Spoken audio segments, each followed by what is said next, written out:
Hello, my name's Elena, and I'm going to be talking about what it's like to create music in a laptop orchestra. I was in the Stanford Laptop Orchestra for 2 or 3 years, and I worked on some cool projects I'm going to tell you about. And Elena has just an incredible background in music and music creation. And I guess the first step would probably be to explain what a laptop orchestra is.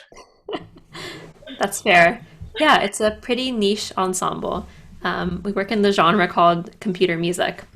So basically, it's using a network of computers to create music. And it's pretty broad, it can be anything. But the idea is you have a certain ensemble of people, and the instrument they're creating sound with is their computer. And the computer is attached to a speaker, so each computer station can kind of make a different sound. And your piece can be anything, but in general, you're coding something or creating something and having it come from the ensemble. Which is kind of mind blowing that we can have something like that. I guess I have two questions, and you can answer them in any order. My first is, how does a computer orchestra differ from a typical orchestra in terms of what the instrument really is as a laptop and its capabilities? And the second is, how did you find your way to this computer music journey that you've been on? Oh, good question.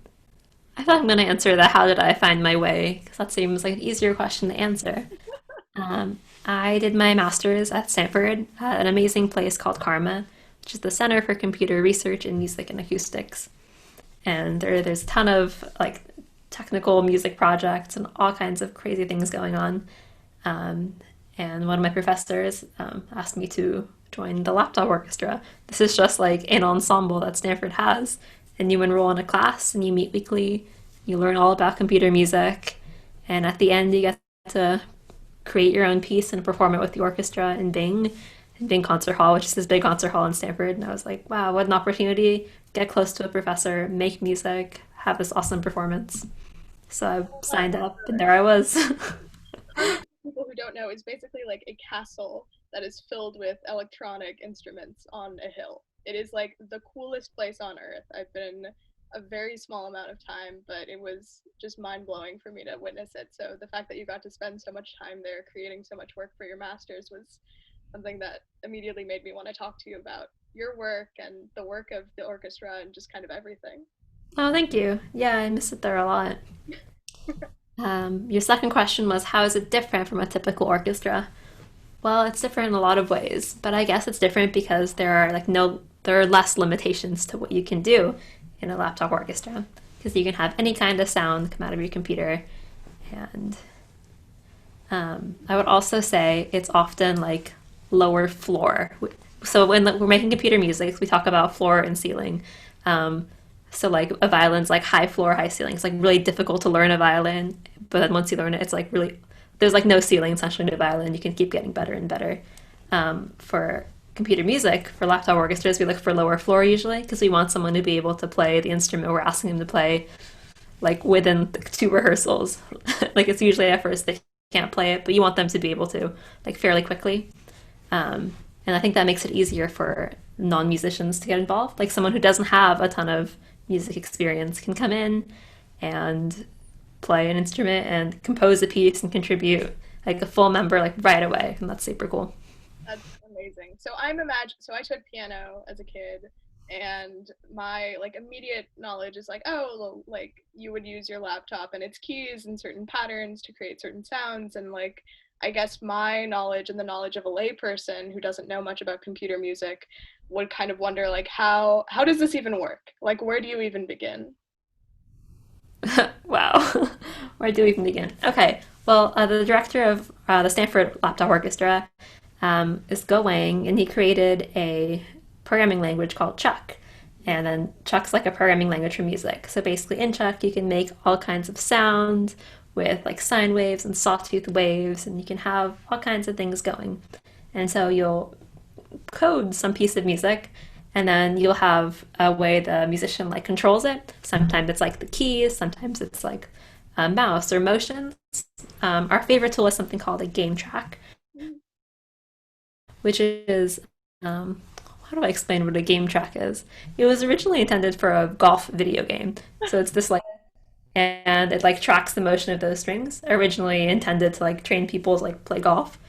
The golf game failed, and computer musicians like took over this tool.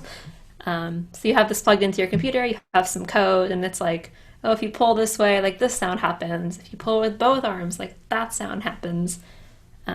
So usually you have some controls and some code that does something. You synchronize it between instruments, and you make some music. It's this kind of incredible four-dimensional soundscape, basically, that you can create by just moving in 3 dimensions and then having it interact over time, which is crazy that it also can Yeah, be like a golf game. golf game. Yeah, yeah. You're right. It's 4 dimensional. That's a cool thought. Damn. So what are you doing now? Like, what has been your most recent thing, either with the Laptop Orchestra or project that you're interested in talking about, that just really inspires you? Yeah. I talk about my most recent project, the Laptop Orchestra. Unfortunately, our like this was like a project I'd been working on for like a year, and it was canceled thanks to our favorite global pandemic. It was a laptop orchestra opera where Stanford had hired. Her name is Dr. Her is Anna Heggie. She's the composer, and she composed an opera. But then instead of like an orchestra to accompany the opera, she wants a laptop orchestra. So we were working on making all these pieces with laptops to accompany professional singers to perform like this brand new world premiere opera. It was really cool. We were doing cool things, but we never got to do it all the way through.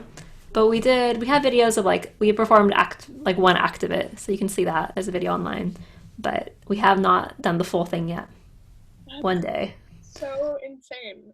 Yeah. I in my work am thinking all the time about genre and genre bending and kind of the limitations of art and how technology kind of pushes those boundaries. So to be able to see this really concrete example of you literally using this like old form of the opera and bringing it in a really interesting way into 2020. I know operas are still like a thing that happens, but Still a thing. It's also old. That's accurate. Yeah.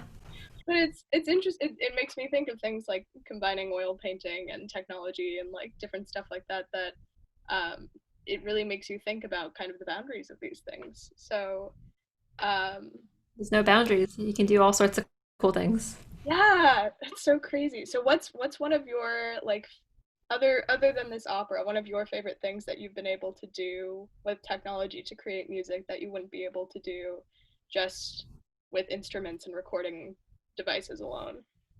It's a good question. I'm really into my loop station. So I have this. It's a loop station. It's from a company called Boss, and basically you like plug in a mic, and then you record like a loop. It can be like a bass line, like a vocal line. I'm also a beatboxer, so I'll record some beats. And then it loops that over and over again, and then you can add a second loop, a third loop, and so on. And the loop station I have is especially exciting because there's all these effects on it. Like I'm always like adding an octave on my voice. Like you'll add like a ton of reverb here, and you can have like an auto tune sound and all kinds of things. So you're basically able to make like a full piece of music, like a full pop song with just yourself. And I find that so fun. That's honestly so exciting and so crazy. I don't even know where to begin to talk about that. How did you train yourself to beatbox? How did I what? How did you learn how to beatbox? Oh, well, I do a cappella, Yeah. and every a cappella group has a beatboxer. So at some point, I was like, let's learn this. I guess I watched some YouTube videos and like listened to other beatboxers and learned. Yeah. Oh my god, you're so casual about everything. So do you have any final parting comments about computer music and life and anything you'd like to talk about? Huh. I don't think so. I guess maybe like I want to encourage people to continue being creative despite the difficult times because creative work is really fun and I want to see more of it now and in the future. Wow, we could not agree more on that. So thank you for being here, and I really appreciate the conversation. Yeah, thanks.